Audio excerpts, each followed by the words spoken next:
Yan, assemble na.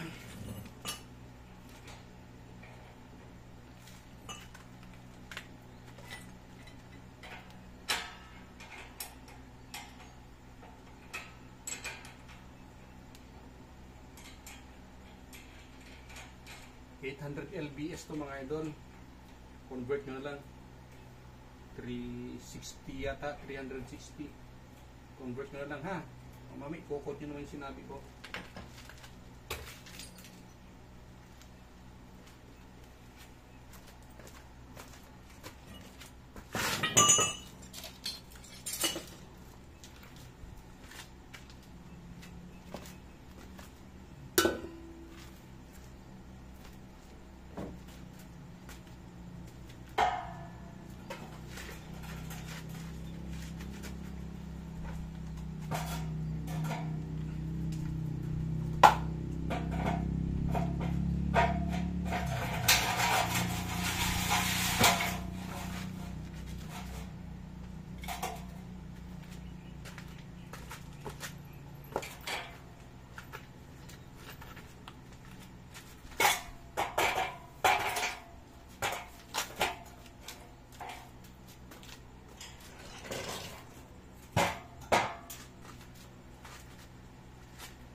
So, yan yung sinasabi ko mga idol. Yan, yan.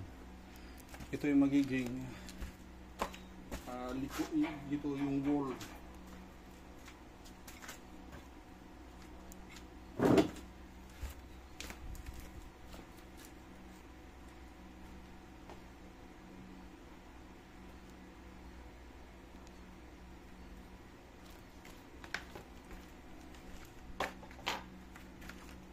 Yan. Then, lalagyan ko na lang ito ng guma kasi gagasgasan yung wall nung i-installan natin. Ngayon, ang gagamitin ko yung palapad niya.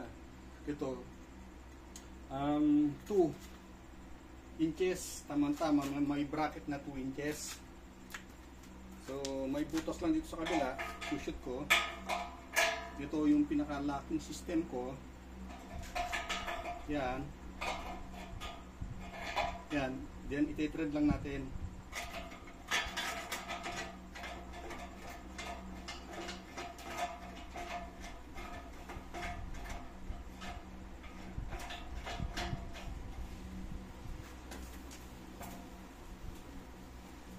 So, yan. Nag-lock na. At, yung ating lock, para naman dito sa butas.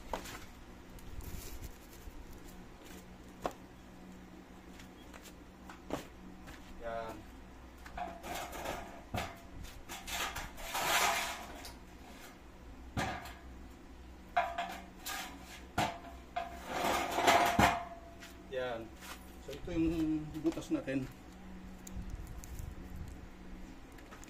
Yan. I-shoot natin yan. Dito. Yun. Nag-lock na. Mahaba pa. Then, yung sa bracket, yan ang sinabi ko, ito na lang gamitin natin. Okay? Dito yung isa. Diyan yung isa. Tapos na ang ating project.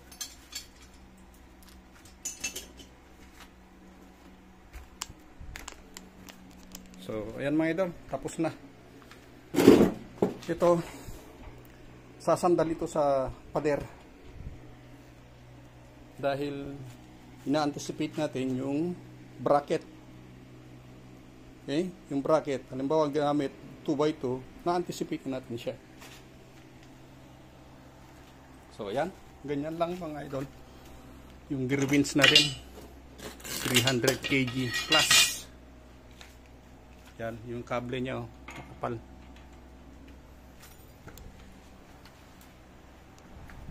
So, pag 5 HP, i-adjust lang natin dito. Thanks for watching everyone. Thank you for watching.